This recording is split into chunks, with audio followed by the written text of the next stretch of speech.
आदम अलैहिस्सलाम থেকে নিয়ে শেষ নবী শ্রেষ্ঠ নবী জনাব মুহাম্মদুর রাসূলুল্লাহ সাল্লাল্লাহু আলাইহি ওয়াসাল্লাম আম্বিয়ায়ে কেরামদের এই দুনিয়াতে আগমন আসা এই জন্য হয়েছে দুনিয়ার মানুষ যেন হেদায়েত প্রাপ্ত হয়, দুনিয়ার মানুষ যেন সঠিক সরল সহজ পথ যেন পেয়ে যায়। এই জন্য সমস্ত নবী রাসূলদের আগমন। ভাইয়ের বুজুর্গ, আমাদের বাতাসের প্রয়োজন, পানির প্রয়োজন, আগুনের প্রয়োজন। এই কায়নাতে যত জিনিস সবই আমাদের প্রয়োজন।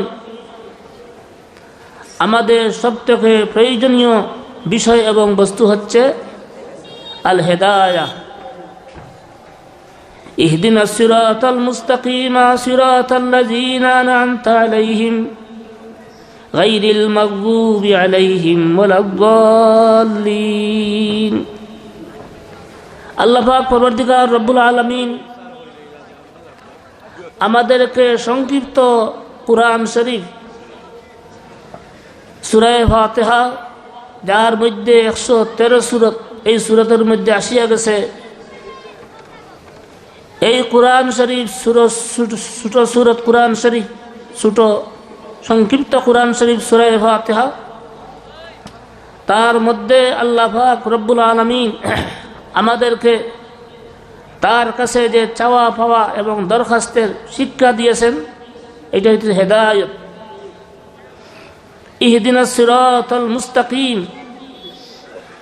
আজকে দুনিয়ার মধ্যে কত বুদ্ধিজীবী, কত গুণী জ্ঞানী, কত দার্শনিক বৈজ্ঞানিক আগমন হয়েছে, তাদের দ্বারা আজকে